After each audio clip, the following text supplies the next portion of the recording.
tombotanga taisa mavoko kumadzimambo ngatibvisei ngowani tosi.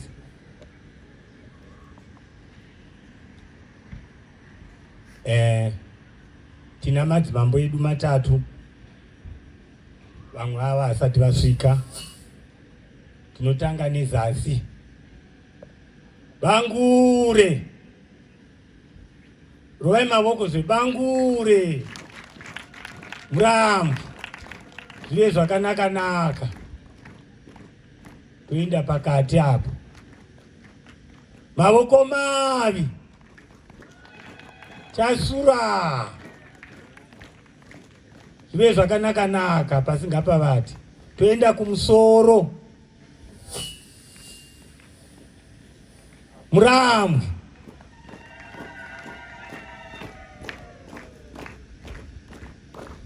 zvive zvakanaka-naka. Zvino pano taita muenzi wedu mukuru auya kubatana mamwe madzishiwo kuno, baba vedu vamapanzure, murambi.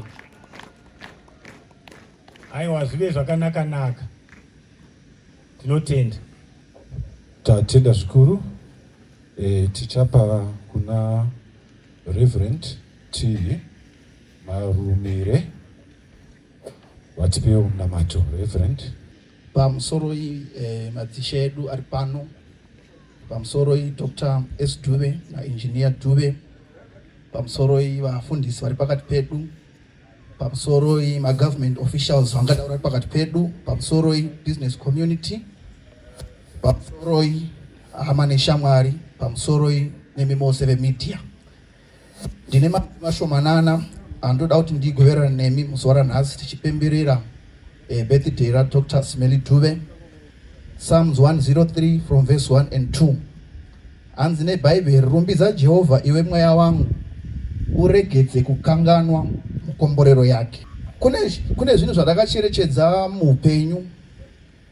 Vararo kuti birthday kazhinji rinoreva iro kugamuchira zvipo nemapresents kubva kune vanhu vanokuda. Asi nhasi tiri kucelebrata nenzira yakati siyanei, nokuti Dr. S. Dube vasarudza kuti no, zvakakosha kuti mboisawo masmile pakati pehama mukati meupenyu. Zvinoratidza izvo muupenyu kuti life is not all about you, but life is all about becoming a blessing to others. Ndoda kuchallenge Dr. Dube nemi mose muri pano muzuva ranhasi. Nyaya yebirthday tiri kucelebrata tichitenda Mwari anotipa mukana wekurarama panyika. Ende zvinhu zvakakosha kuti cherechedze kuti we are all created to serve God and we are here for a purpose. Birthday renyu Dr. S. Dube ngarive sign inoratidza iyo kuti no, mune a unique mission yamuinayo panyika. Ngaive opportunity yakare yekutenda Mwari nezvavanoita nguva nenguva. Regai ndichallengewo zvekare vangadaro vari pano, chidzidzo kwatiri tose kuona kuti no, upenyu usazvitarisa iwe asi tarisawo nevamwe. Challenge yandinoda kuisa zvekare kune vana vangadaro vari pakati pedu, Isaiah 43 verse 4, Bible rinoti, because you are precious in my eyes and honored, and I love you, I give men in return for you, people in exchange for your life. Aya manzwi ari kutaurwa naMwari kuti no, makakosha imi vana, makakosha nemi vabereki vari pakati pedu. Ndichisvika pandinopedza Romans 8:38 to 39, Bible rinoti, I'm sure that neither death nor life, nor angels, nor rulers, nor things present, nor things to come, hapana chichatiparadzanisa nerudo rwaMwari. Dai Mwari wenyasha akatiropafadza tichipemberera muzuva ranhasi ukuru hwavo ugoonekwa. Tinamati. Baba, toda kukutendai nekutiunganidza nemuto wakadai, in the name and the blood of Jesus. Father, we want to thank you for Dr. S. Dube. We thank you, our God. Nechiitiko chakadai chinotifundisa kuti life is not all about us, but it's also about being a blessing to others. We want to thank you, Father, that may you continue to add more years to your life in the name of Jesus. I pray, my God, for everyone here kuti zuva ranhasi ngarive challenge kwatiri kuti Mwari tizive kurarama nekufufira purpose dzedu pano panyika. Ndoda kunamata tiropafadzei tose tiri pano, tichengetedzei patinopemberera, nokuti kana Jehovha asipo varindi vangarindira pasina. Mazita enyu mwayamutsire nekuva nesu nokufamba nesu kusvika zuva richipera. Muzita ramambo Jesu nonamata Baba. Amen. Dr. Matsika. Muri kufara here vana apo? Izuva rokufara tichipemberera birthday raDr. Ambassador Dube. Happy birthday to you. Happy birthday to you, Doctor. Happy birthday to you. But let's do it in a better fashion now. Happy birthday to you. Happy birthday to you. Happy birthday to you, Doctor. Happy birthday to you. We wish you many more. We wish you many more. We wish you many more, Doctor. We wish you many more. Hip hip. Hip hip. A few months ago, I get into a very nice hotel and I'm trying to really look nice because the ambience was nice. And the head waiter who was attending to us, we created this clique and we were enjoying ourselves. And he said to me, "You remind me of this lady that usually frequents this place." And I said, "Tell me more about this lady." And she says, "Each time when she comes here, the place lightens up. She is like a mother to us." And then he narrates an incident that took place once upon a time at that hotel, where a certain, is it a bishop or a pastor, had failed to pay for their hotel bills. And when this lady passed through and overheard this thing, and her heart melted when she realized that it is the pastor who had failed to pay for her hotel bills. And she simply instructed the hotel management and said, "Put that account on my account, I'll pay it 100%.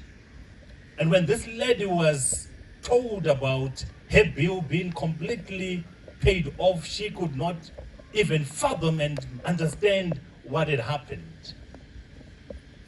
And I'm intrigued, ladies and gentlemen, to say, who is this person who could do that?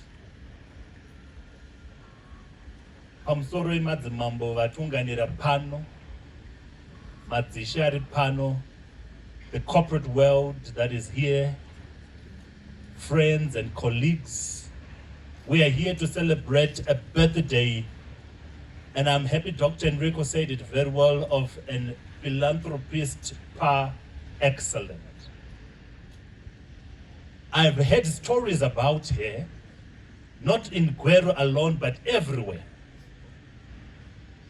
And she has created relationships far outweighing her 53 years.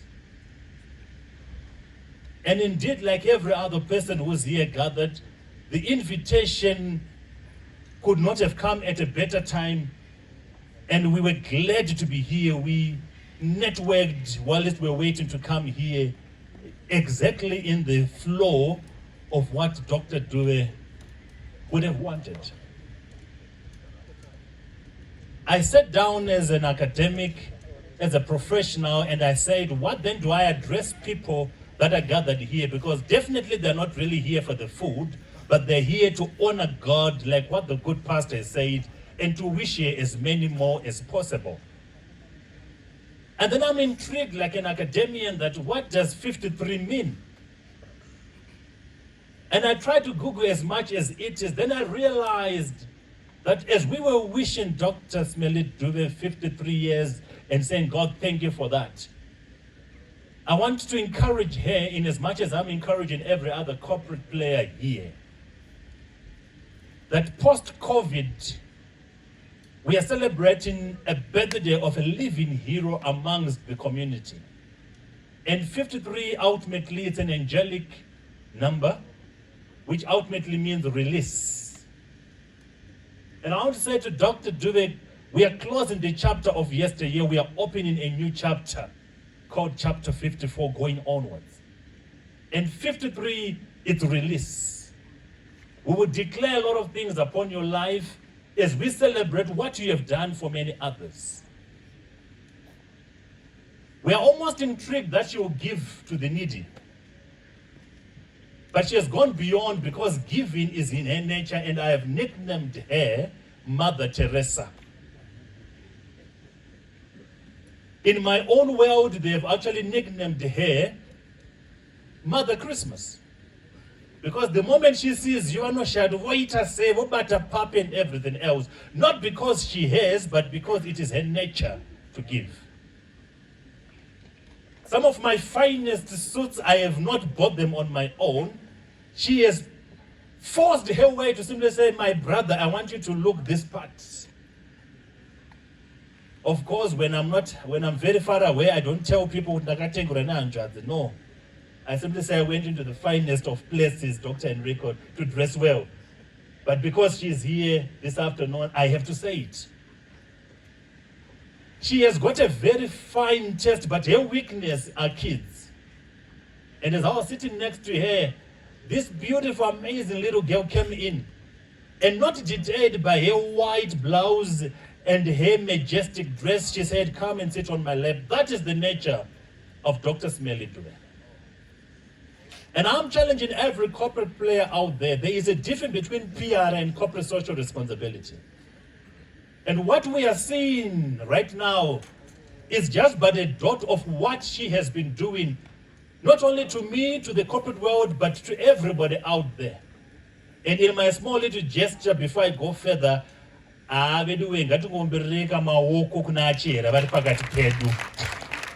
surely we can do better than that.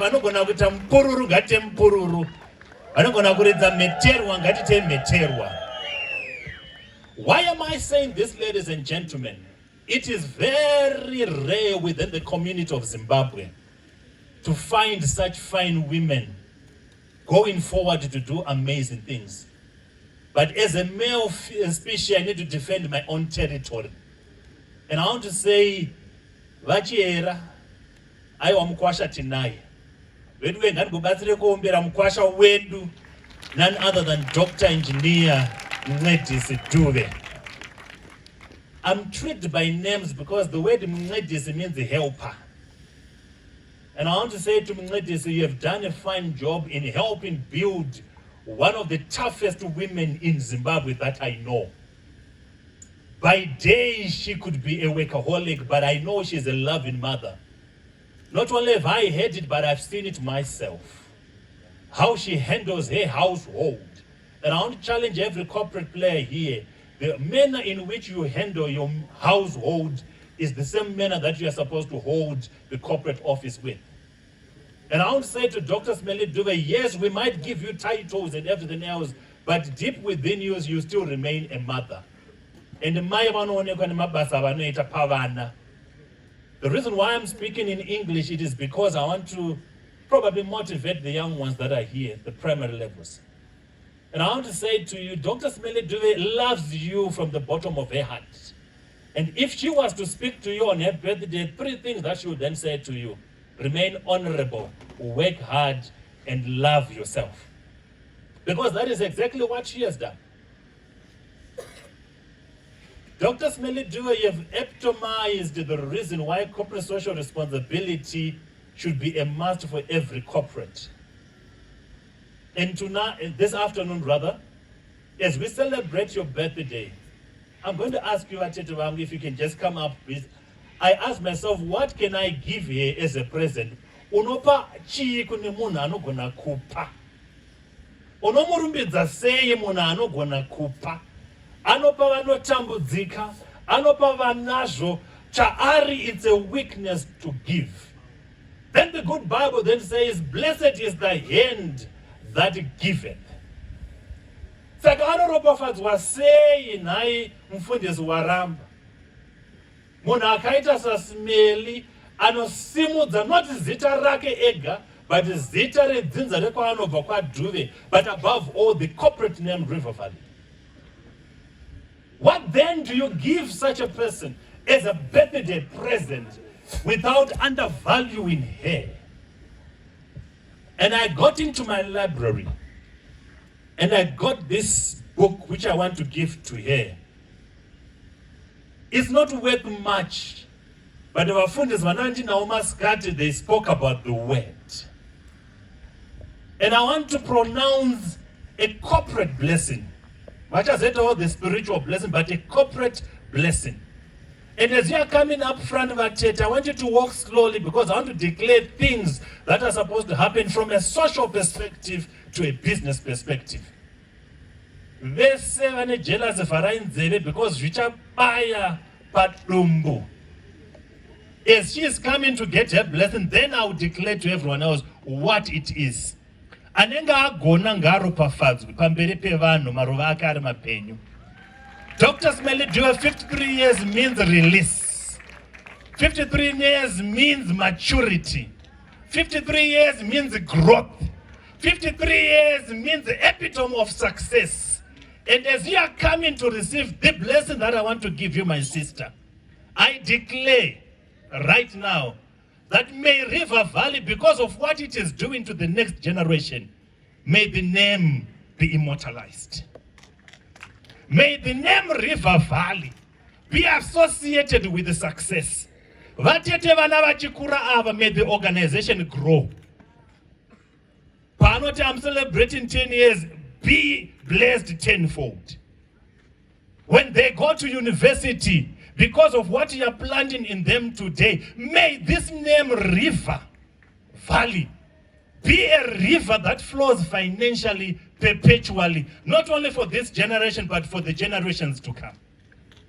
When we talk of spiritual blessings in a business capacity, corporate social responsibility, it is a planting for the next generation. I was joking with my pastor and said, we might not be there in the coming 50 years again. It is very true, our lifestyle and our lifespan is shorter. But I'm declaring that through you, River Valley, may it go into propensity. I got into your house and there was a room that mesmerized me. And you said, this is my prayer room.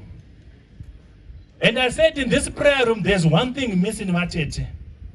And this is the book, The Power of Praying.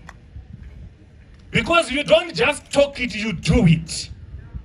Yours is what we call faith in action. They might call it corporate social responsibility, but it is your weakness, Matete. Because you love them and you love everybody surrounding you. But when God blesses you, they will become jealous. But when they become jealous, hold on to this book, written The Power of Prayer. And I'm declaring 3 prayers for you. The power of a praying wife, Irimo. The power of a praying parent, Irimo. And the power of a praying woman, Irimo. To show what I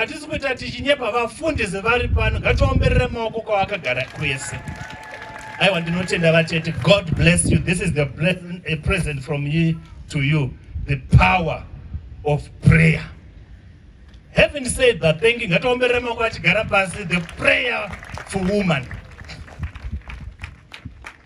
A few years ago, when we were debating within the corporate world, the difference between PR and social responsibility. And I sat down with my team and we said, what can we do? Others went and said, we want to do something to do with kidney, which is very good. Others said, we want to do something to do with cancer, which is very good. But nobody had really sat down to say, we need to do something that is going to impact the relevance of the next generation. And this afternoon, ladies and gentlemen, I'm told we've got 53 less privileged kids that are here that are going to be privileged today.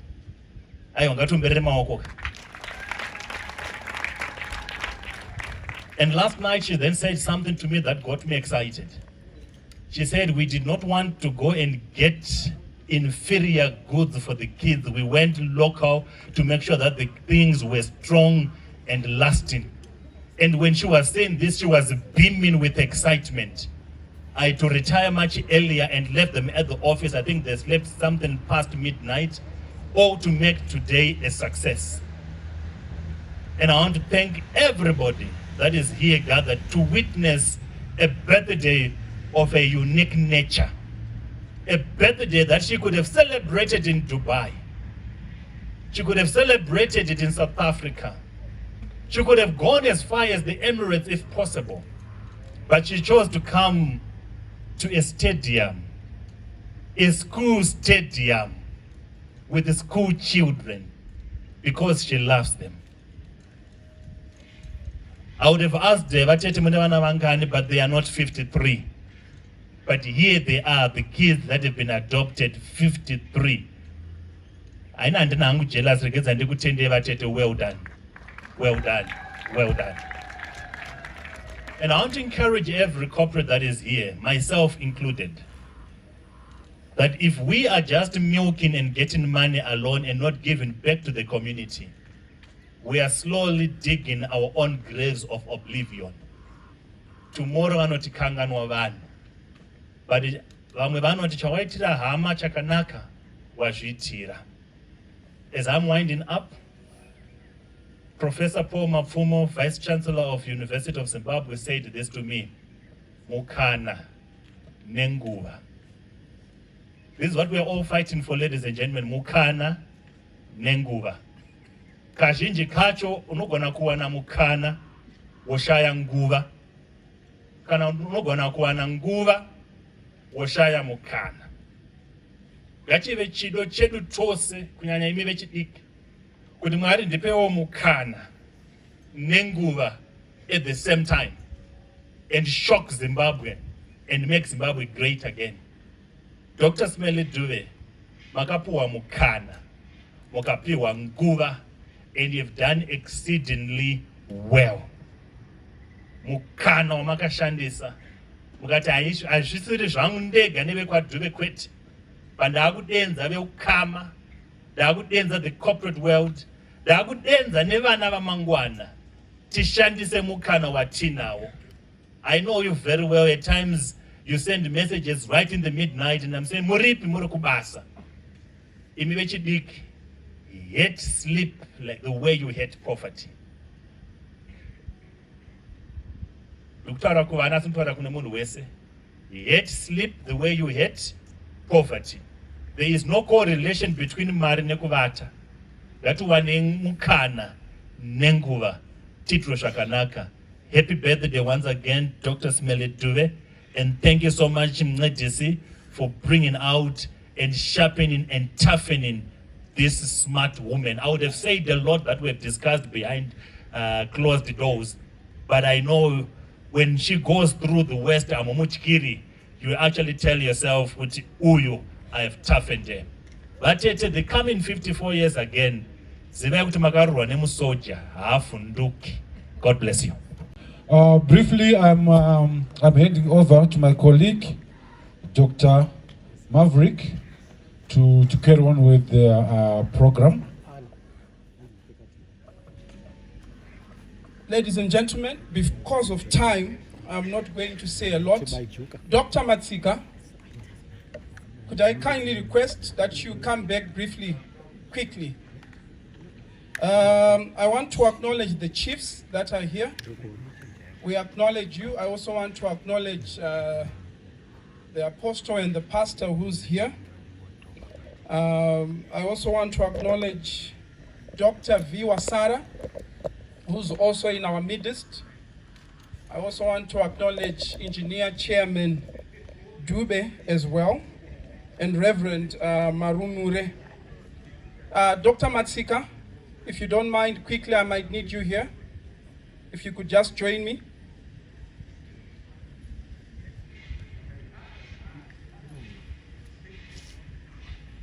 Could I also have about 3-4 kids? Yes. Could I have about 3 children come here quickly from the tent? 3 kids who can speak in English, quickly. 1 from here, can you come? Any volunteer? Yes, 1. Can I have another one?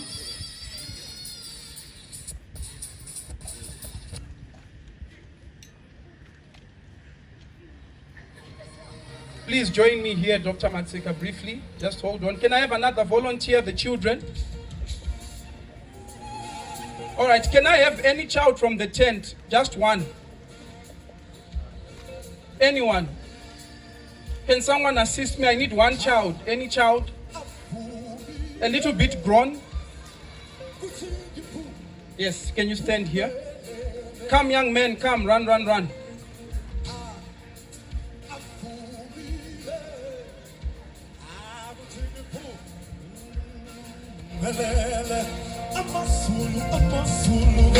Hold on, DJ. Dr. Dube, Dr. Smelly Dube, can I please have you here as well quickly?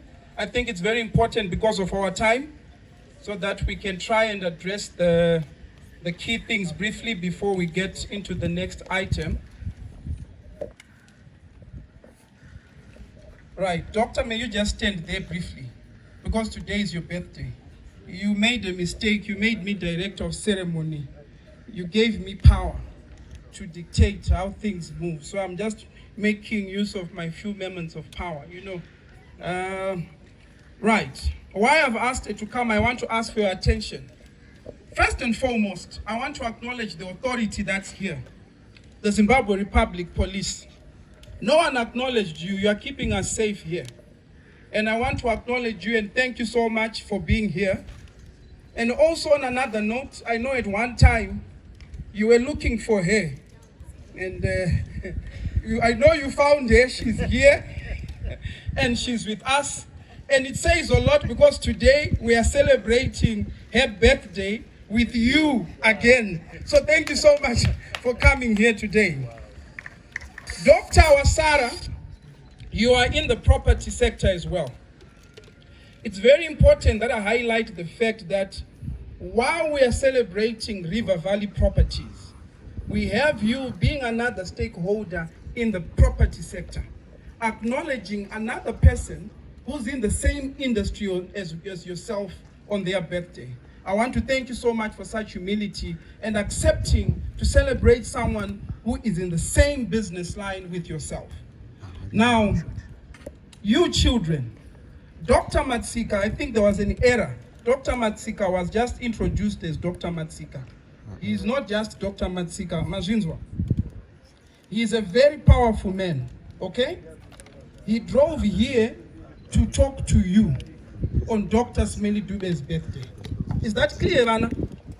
Mazinzwa. Dr. Dube at one time called me when she was in Japan. Do you know where Japan is? Have you ever been to England, America, Australia? But you know this country. She's gone there. So I want you to say, thank you, Dr. Dube, for not going to England this year and spending the day with me on your birthday. Dr. Dube, please listen carefully, please. Thank you, Dr. Dube, for not going to England and spending your birthday with me. Doctor, you are going to say, thank you, Dr. Dube, for not changing your hairstyle, getting your nails done, just so that you could be with me. Thank you, Dr. Dube, for not changing your hairstyle and doing your nails and for spending your birthday with me. You are going to say, thank you, Dr. Dube, for remembering me on your day. Thank you, Dr. Dube, for remembering me on your day. Young men, can you speak in English? So what I want you to do, I want you to go give her a hug and say, I love you, Mom. Let's give him a round of applause as he does that. Now, before I conclude, in the Republic of Zimbabwe, and the reason why I asked her is, there are only 2 people who matter when it comes to celebrating anyone in this country, okay? There is myself and then there's Dr. Matsika, okay? And I want this to be very clear. Dr. Matsika is the chairman of MegaFest Holdings, okay? MegaFest Holdings is a very big entity. They host the MegaFest Women's Awards, the MegaFest Business Awards, okay? The MegaFest Leadership Awards, the Zimbabwe top 100, top 20 business leaders in the country. Whether it's the mining sector, construction sector, he has celebrated them under the same roof. And then we go to Zimbabwe, where we say we have what we call the Zimbabwe CEO Network. I'm talking about all the CEOs in the country. And he is the man spearheading such a vision. Then he saw it fit to celebrate Dr. Smelly Dube. Dr. Smelly Dube was Businesswoman of the Year at MegaFest, Zim CEO. Then you've got ZNCC, but those ones are not very important. There are two giants only here. And then came the Zimbabwe Business Awards. We celebrated her. The Women's Business Awards, we honored her. What am I trying to say? If he had honored her by himself and the organization, they would have said it's a favor. Something is amiss. But every organization in this country has celebrated her. And that makes her credible.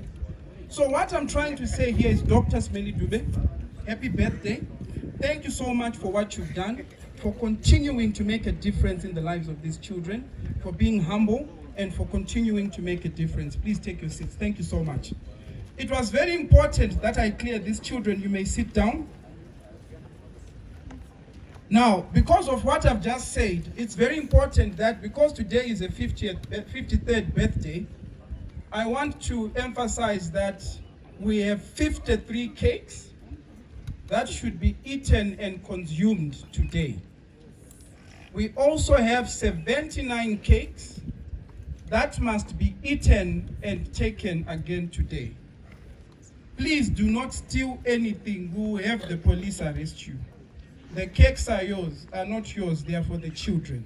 Without wasting much time, DJ, can we please have some music as we prepare for the cutting of the cake while we just prepare.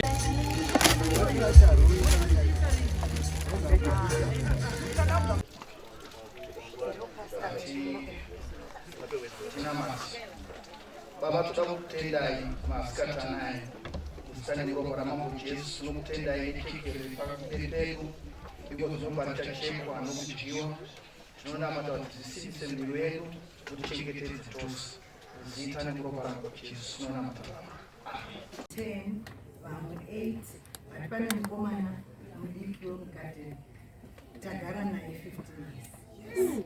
So isi tinovaposhesa kupa kwedwana noti ndivo vati vanoziva kuti isusu tinorwara handiti nyangwe tigere navo tovaona sokuti ndivo vabereki vedu, ndivo vakarera mhuri yedu ivava, ndivo vakuchengeta mbuya vamaona nasekura. So this is a special photo that I want to dedicate today. Kuti ndinovada.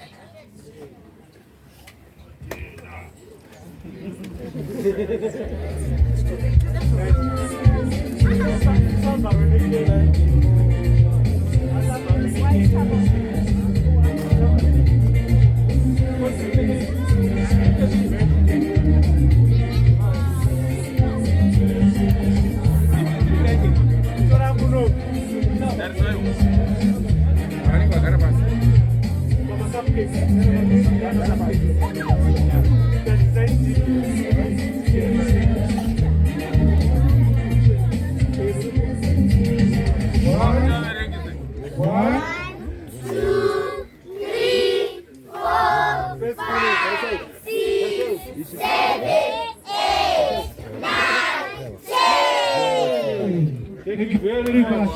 Tatenda skuru.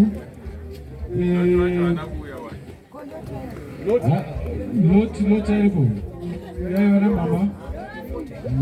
Mama chingoti kaka.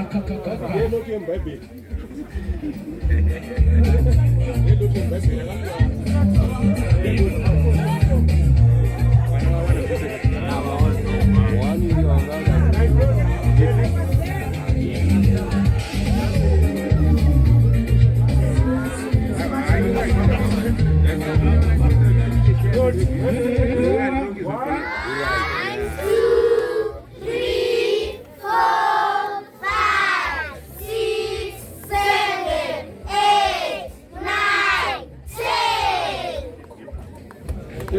you very much.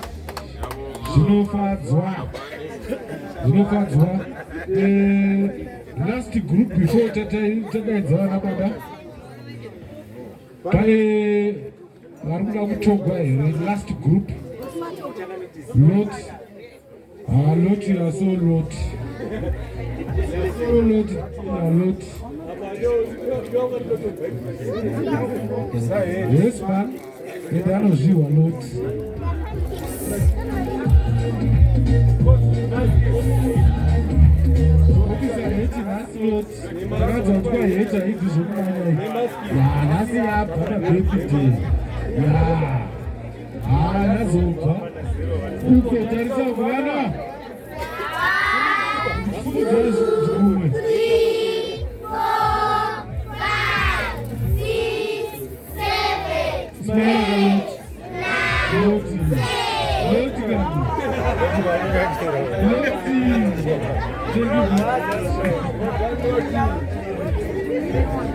Thank you very much. Vanopedzisira satadaidzava vanopedzisira tanguva dzedu hadzamira mushe vanopedzisira kana vakangokwana apa kapa vajabiwa nekombiyuta handiti.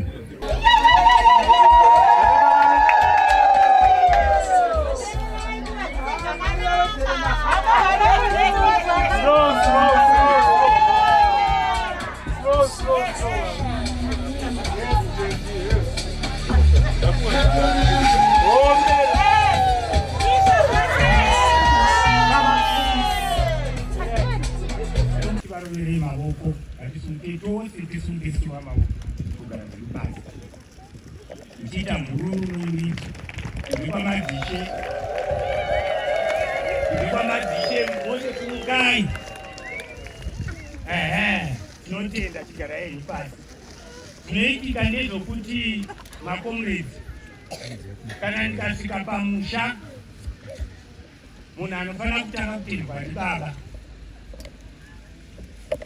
Saka isusu pano tinofanira kutanga kutenda baba vaDube vakatitendera kuti tikwanise kuita zvose masa anoitwa nehusband yedu namai Dube. Isimba rababa vaDube havasiri muproperty development chete, they are also minors. Saka panapa taita rombo rakanaka kuti tavikwa una mamainors. Saka thank you very much. Ndichida kukutaridzai vamwe vanhu vashomanana vauya panapa. Mama businessmen havachitaura. Mamainors atinawo vanoshanda naDr. Smelly Dube nababa vaDube. Mamainors simukai. Muuye kuno mberi nokuti mava kuzopembera umwe wenyu. Varoverei maoko. Vari kuuya ndimamboka ava, musati ndimambo ava. Ndishe ava. Ava ndivagara ava. Saka tinoda kuvatenda zikurusa, vanoita basa rinongofanana nebasa rinoitwa namai Dube. Chandaita kuti vasumudze panapa ndechekuti ivo vano mweya wakafanana newamai Dube wokubatsira community. Saka zvinokosha izvozvo takavaka navo, tikavaka clinic yatakavaka, takavaka clinic pano pamakarimu yokuti vanhu varapwe ichitungamirirwa nani navagara vazviita zvenyu. Saka ndiri kuda kuti ndichiinda kunyaya yangu pamusoroi vana baba vari pano. baba vedu vabanga pamusoroi, baba vedu vamapanzure pamusoroi, vandanga vasipo navanhema nokuisai maoko mose toti pasingapavate tagara takudza dare.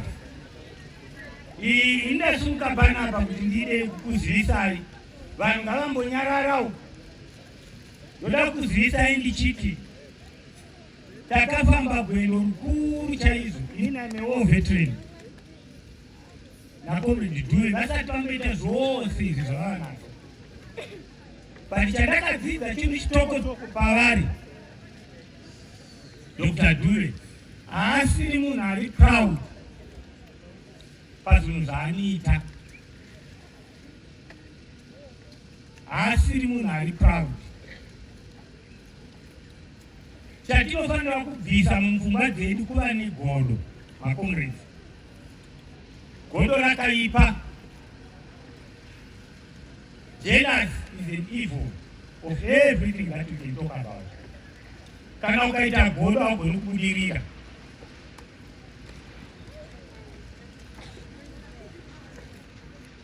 Ndinoda kuti nditende kuti 53 years dzavava nadzo idzi, mose munoziva kuti vakaita true thing and things kuti vazosvika pavari. Chatingada kutenda chii? Vakaramba vakashinga vakazvibata kuti vasvike pavari. Saka inini mose mauya nhasi kuti tizopemberera zuva ravo. Vatete vakandidaidza kumaini, tina comrade Kaskai, vakati vana Budi ndoda ndiite birthday yangu, vanoda kuita birthday yangu ndoda kuita nomushuruki. Tikati wo zvakanaka mwana wamai vedu, iwongo wachifungei kai gwendo guno handidi kuinda kugweru nokuti ndaitira vanhu vokugweru zvinhu zvakawanda. Gwendo guno ndoda kuuya kuno kusha kwangu. Saka zvinhu zvakadera zvorevhi mavoko.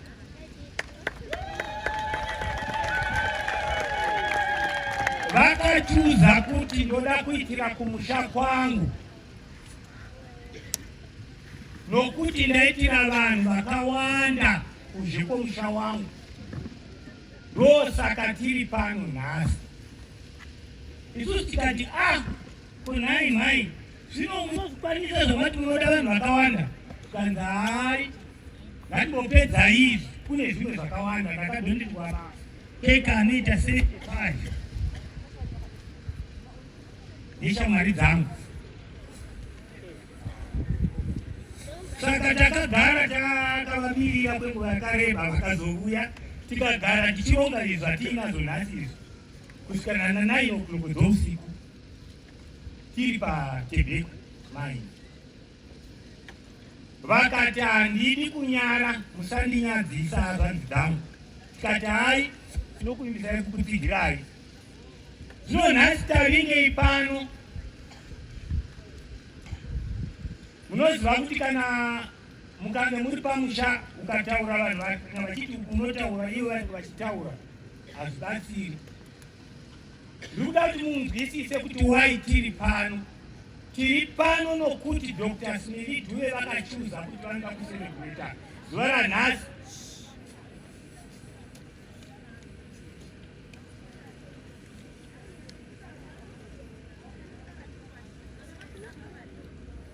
Vanhu vari kupa vanhu zvinhu mutende omwe, mbonyararai. Kana kuti chimboregai kupa vanhu zvinhu izvozvo. Halo, chimboregai kupa vanhu zvinhu izvozvo. Zvinhu zvakawanda panapa, imboregai kupa vanhu. Timbopedza zvatiri kuda kuita.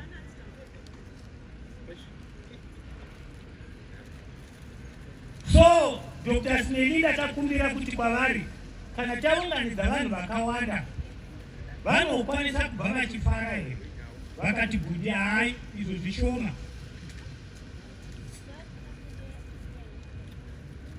vakanditi tinoda vana vanotambudzika vanoita 51 53 kureva kuti umwe noumwe anorepresenta gore ravakazvagwa kubva zuva ravabuda vachionekwa pasi pano 53 kureva 53 years. Saka ngatirovei mavoko. Ndokubva vanditi hazvigumiri ipapo, ndinoda kuti ndipinze vana vechikoro vanotambura. Ndinoziva kuti bhimu inopasa haingapi vanhu vose.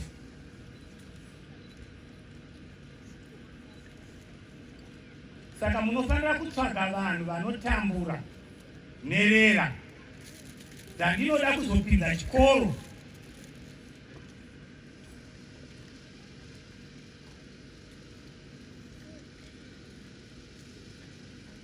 Tikati hai izvozvo zvakanaka, tine umwe musha wenherera watiinawo uri muno muShirugwe.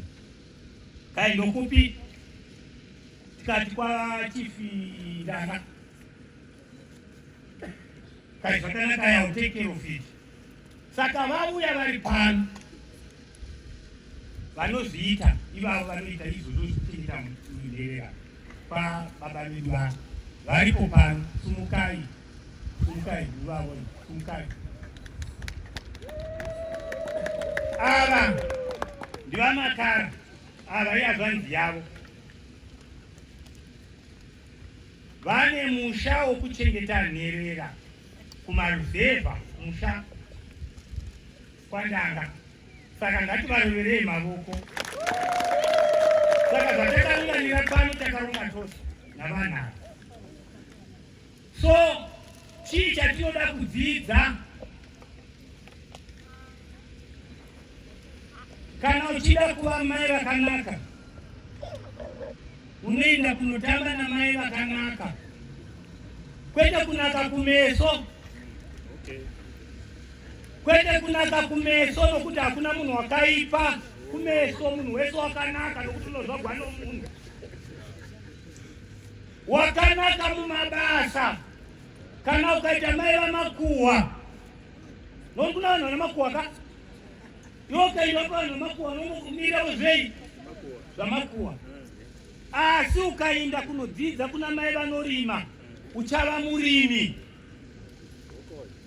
Saka imi mamai mauya pano, dzidzai chinhu chikuru chiri kuitwa navamwe venyu. Musashora. Pano vana vatakaenda navo vari 13 vaya vanga ndikomrikaskai, vanga vari 16. Havana kutora 2 minutes maidhuwe. Vakati ndoda kuti munyore masaizi nezvinhu zvose zvavana ivavo. Saka takanyora kuti vana ivo vagobatsirwa. Zvatinoita ndezvokuti mucommunity matinogara tiri mabusinessmen akasiyana siyana. Indiri also businessmen. Asi handina kumbotengera kana munhu chipeneti. Handiti muri kwazvo ndotaura. Iwitness iyoyo nyangwe imi madhishe muri pano hatigoni kushora madhishe. Asi kuti witness tinayo savanhu vanotungamirira vanhu. Saka naizvozvo Dr. Smelly, mwana wamai vangu, ndoda kusimudza ndichikorokotedza pano kuti Mwari ave newe makorokotori.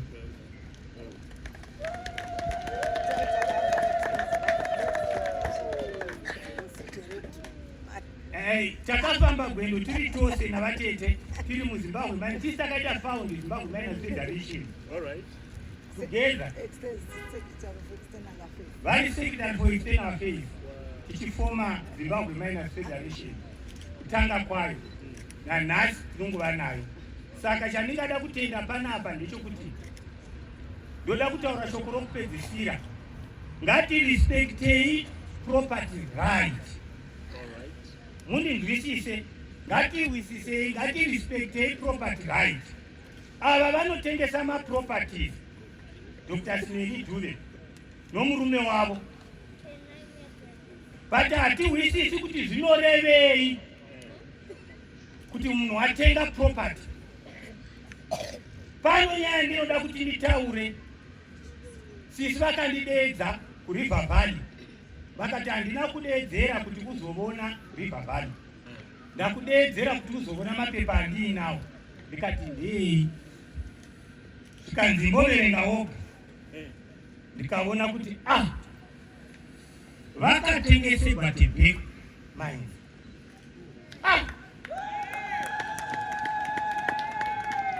Ndikati iprivate kai ndiri kuzvitaura pano kuti munzwisise vanhu, chiregai kuinda kunoinveda Tebek Mine nokuti yavayo umwe wani wenyu. Dr. Smelly Dube vakatenga nababa Dube vakatenga naikire property iyo. Saka zvinokosha izvozvo makomrades, ngatiwiriranei. Hatidi kuti mangwana munhu auya pana achiti ndasungwa namapurisa nokuti ndanzi ndainveda Tebek Mines. Tebek Mines haichabvoni kuva yechikorokoza, yava navaridzi. Ngatirovei mavoko tatenda. Mazita. Tatenda.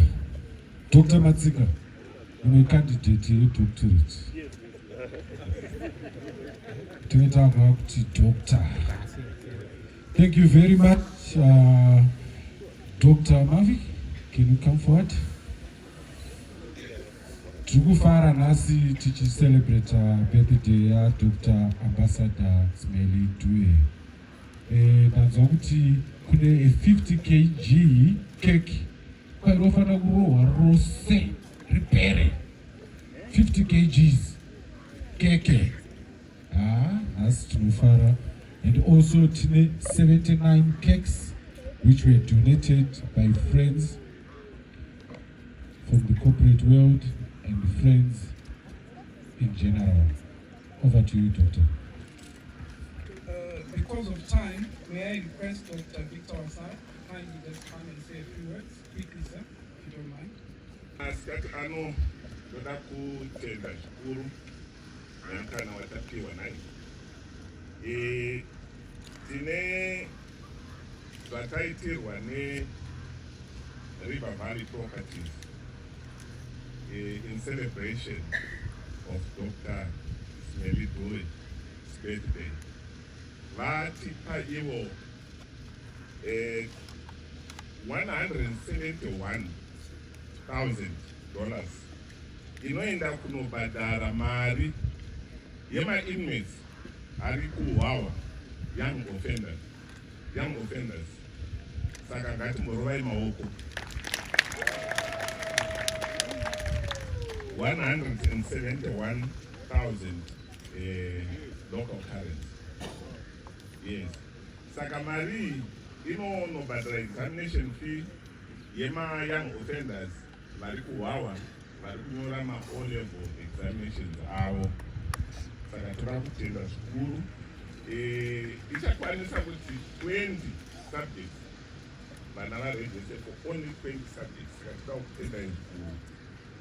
Pane varipo vakamirira Prisons Ministries International, vari Chaplain Waramba and your team. Ndakumbira kuti mufambe muye kunokumberi muzova kunoredza receipt of this gesture. Ngativarorei maoko vachiuya kuno. The team of chaplains from Prison Ministries International. Ngativarorei maoko.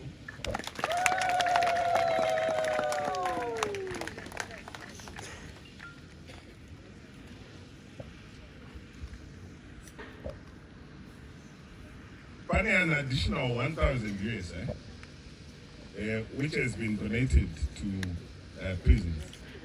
Saka tinoda kuti isusu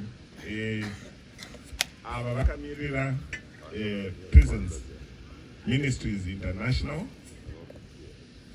tivape nguva yakaita seino. Havadi kusarira kuenda kudenga sevanhu vaMwari.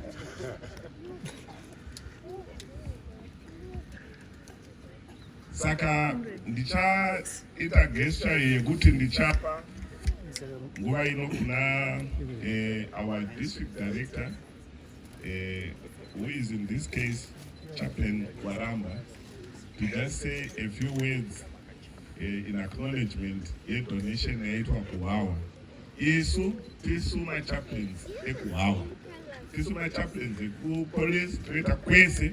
Saka ndichapa nguva iyo kwavari vangotaura nemanzwi mashomanene. Ndoda kukwazai mose muzita raJesu Kristu, amen. Ndoda kutenda zvikuru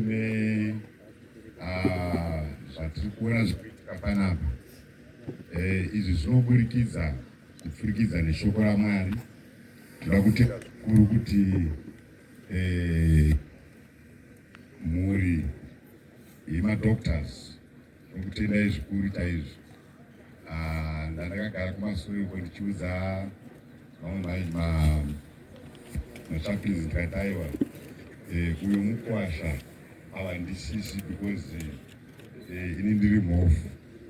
Saka ndikati yes, ndo zvatinoita izvozvo. Saka mukwasha tinokupa dozi 1 chete then you're okay. Tinoda kutenda zvikuru, tinogamuchira chipo chatapiwa sekudzoka makaita. Tinoshanda netinonzi chaplain wellness. Chaplain wellness ndeyekuti tinoenda kumajeri, tinoenda kuzvipatara, tinoenda kumaschools, tinoenda kukasiyana siyana.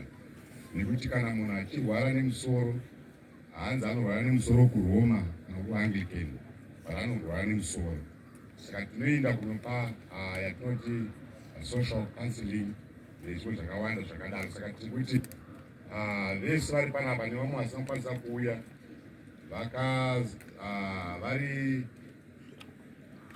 vari kuzvipira kuti vanoda kushandira community vachibatsirana nekubatsirwa kwavaitwa naDr. Smelly nababa Dube mukwasha. Tinotenda zvikuru, Mwari vakuropafadzei. May the God bless you. Thank you so much. Chandinoda kukuzivisai vasati vagara pasi ndechekuti it's not the first time that we received help from Dr. Smelly and Engineer Dube. Vagara vanozviita nguva dzose. Ipartner yedu ndo number 1 partner yedu kuprisons. Kana tichienda kunoona ma-inmates kumajeri ose ari munomu, tinoenda kuofisi kwavo toti vedwe tinodawo rubatsiro, vana havachina chokudya, tinodawo rubatsiro, vana vanoda dzidzo, vanoda kurejista. Gore rapera makabhadharira vana vose vari kuyoung offenders, vakavabhadhara examination fees. Taita partnership navo saizvozvi, mari iyoyo tikanoiripira kuHawa. Saka tinoda kuti tikutendei zvikuru mai Dube naEngineer Dube. Mwari vakukomborerei. Pastor Chiwara and my young men. And my young men, Pastor Chiwara. You can't be left out, and is it? Toda kutendai nebasa rakanaka rakanai. Tichiri ipapo ndiri kuwana shoko rekuti maidhoo anoshamisa nai. Ngatimhorerei maoko. Ndikutenda Mwari nechipo cheupenyu nai. Maidhoo ndiri kunzwa shoko rekuti izvozvi pavari apo vakatopa rubatsiro rwakakura kwazvo ruchienda towards ma-celebration heroes nai. Saka vanhu vanenge vaitariswa kuti vafidhiwe ikoko namaidhiwe paheroes vanodarika 3,000. Netichiona vanganiwevawo havatauriki. Saka maidhiwe toda kutendai naengineer Mwari vakukomborerei. Thank you very much. Tiri papo ndinoda kutaura zvakare kuti maidhuwe unoona pane makekes ari panapa nai. Makekes aya anosvikawo 73. Tinoda kutenda business community vakapa makekes aya nesuwo vekutseva dhola tine keke redu riri papa. Saka toda kutenda zvikuru business community. After my daughter approached a business community, I was told to celebrate nemi in a different manner. Saka ma cake aya achapiwa ku madzishe vana ishendanga vanonopa ma orphanage homes vana vodyawo makeke vachipemberera birthday ramaidhuwe. Ndatorei maoko. Tozoendazve makekes aya achadistributiwa kuma-homes, kuma-hospitals, vana vechikoro vari pano veselukwe primary, nemama orphanage homes arimo nomushurugwi ese, kuzetarapi, kuprisons, nemamwe ma-orphanage homes ari kugweru. Maidhuwe vati vana vanofanira kucelebrata vachidyawo makeke. Zvakadii zvoitwe? Zvakanakisisa. Asi rimwe racho ndichadyawo inini. Aiwa, ndinoda kuti ndiisire nguva inei kuna Dr. Enrico. Thank you.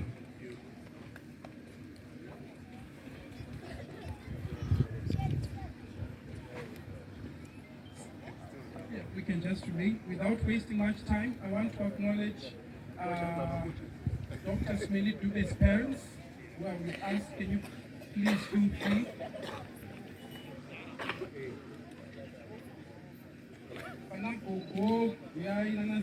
Can you come? Ladies and gentlemen, I'm going to request Mama, who is mother to Dr. Smelly and engineer, to just say a few words before we get into the presentation of the gifts, Mama. Maybe Uncle, you will speak. Thank you. Thank you very much, everybody who is here now today. In Indonesian, I'm so proud to have my dear, the eldest cousin in our family, Mzukuru Mkuru, mwana wedangwe la baba wangu. I'm so proud, especially such that I realize that birthday I celebrate na vamwe vafumi veklasi yake with the disadvantaged ones, and we kurangarira charity. Ini ndo chinhu chandanyanya kukuza, handizaidovuya muzukuru wangu. Ini nokuti ndoziva Mwari, ndawisiwa nekuti waita chiito chaMwari. Izvozvo zvandikomora zvikuru. It touched my heart. So I thank you. I wish you many more. Thank you, ladies and gentlemen. Mama. Zigaro zvose zvakudziwa, tinoda kuzvitenda zvose izvozvo. Ndinoda kutenda zvikuru kuvingwa kudai, kuunganidzwa kudai chinhu chikuru. Vana vangu kana ndichivarera sevaya vana vakagara pateya apa, neusingazivi kuti ndizvo zviri kuitika izvozvo. Nyambesa mumwe nomumwe wakabuda mudumbu ramai vake akabata chipo chake chinoshamisa. Saka zviri pano ndinoda kutendai chaizvo. Ndinoda kutenda rudo kumuruka mukati medzimba dzenyu haidzinyore zvinoshamisa. Saka ndinoda kutendai ndichitenda nomwana wangu wakakudzwa naMwari achipuwa zvipo zvakadai. Mazvita henyu.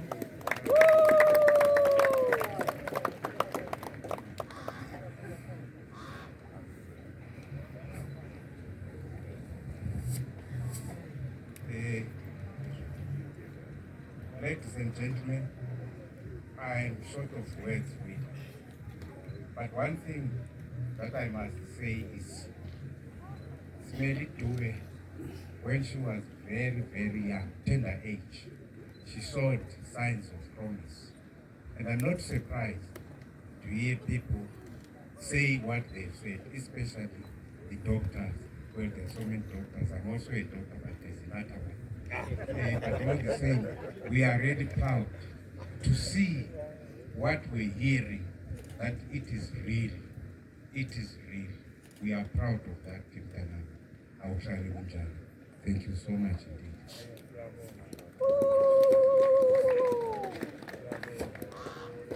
I'm sorry. I'm sorry.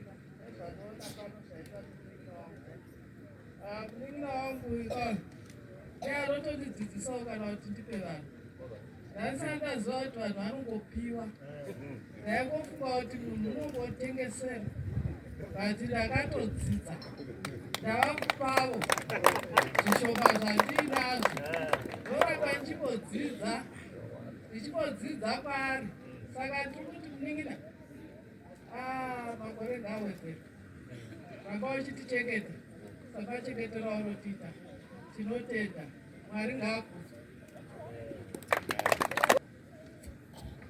Thank you very much, maita yenyu baba nana mai ngagara yenyu pasi. Keke rukuya. Nasi 50 kg mungaripedza here pastor. 50 kg cake. Tatenda zvikuru. Remember tine 79 cakes. I'll quickly acknowledge vanhu vadonata, vamanesha mari dzadonata. Asi since ini ndiri mutapi wenhau, ungangoshamisika nemhaka yemutapi wenhau mira panopo. Dr. Smelly Dube tinoshanda navo semajournalist, toshanda navo zvakanakisa. Vanotisapota maprograms edu, vanotisapota nezvakawanda. That's why you see vatapi wenhau vakawanda panapa. We could use this opportunity. On behalf of my journalists, ndichakumbira Tafara Chikumira angotaura mashoko maviri matatu. Tine keke reduwo ipapa apa vatapi venhau. I think maybe chief, the chairman ivava musavaone vakadai, nyangwe muchivaziva paTV. Kana ndichivaona ndotosaluta so chairman.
kodwa into endithabisayo ukuthi i-53 abantwana they are quite happy and nami ngiyajabula ukuthi ngivela.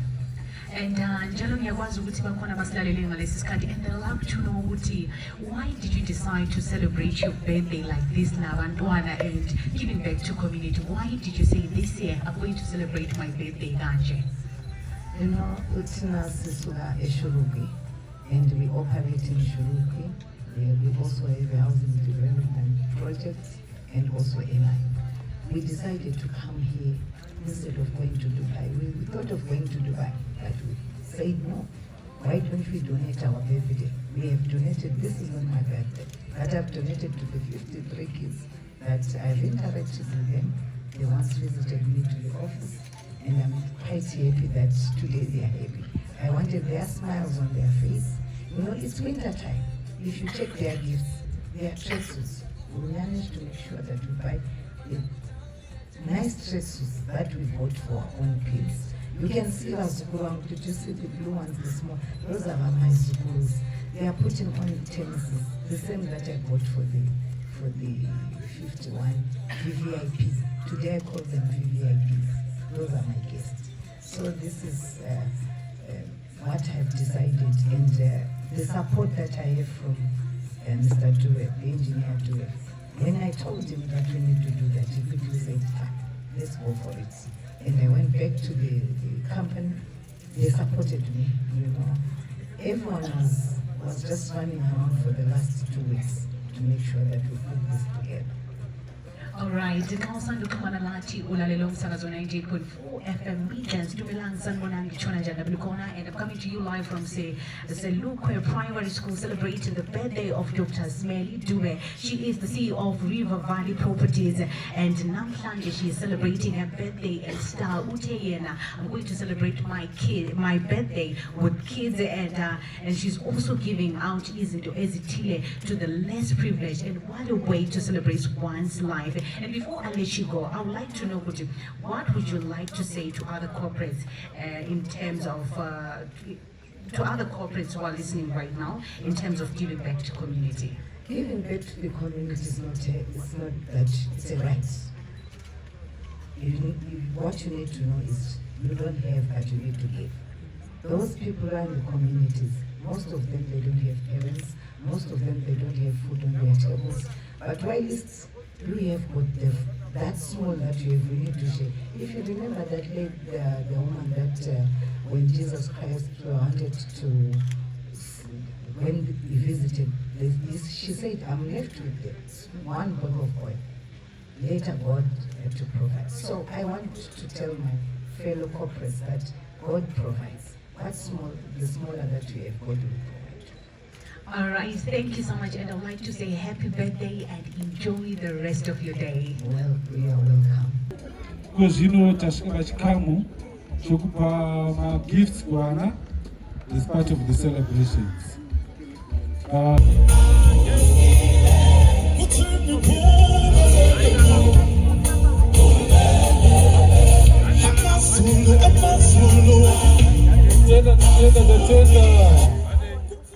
Tatenda shukuru singapedzi nguva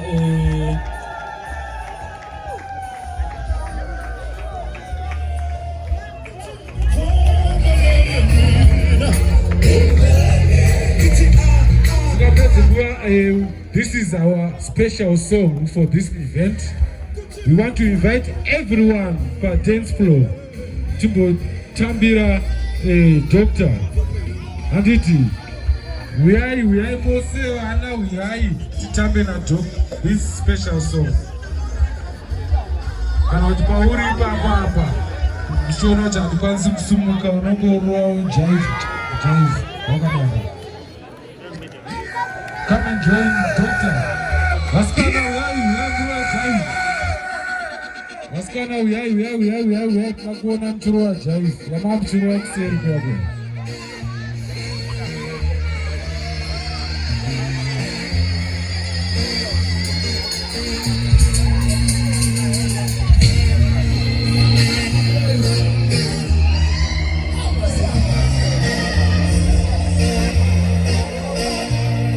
We are doctor, we have joined the doctor.